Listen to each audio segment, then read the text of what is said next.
Have you seen cool Facebook posts with colored or patterned backgrounds and wondered how to make your own? I'm Jessica from techboomers.com, and in this video, I'll be showing you how to make Facebook posts with backgrounds. Now let's get started.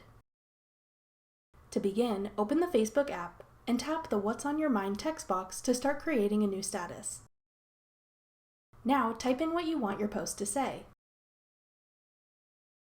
To add a background to your post, tap one of the colors or patterns in the menu that appears below the text box, or tap the button with squares on it to see the full list of background options.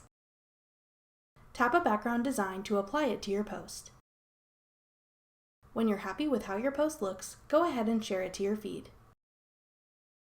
That's all it takes to make Facebook posts with backgrounds.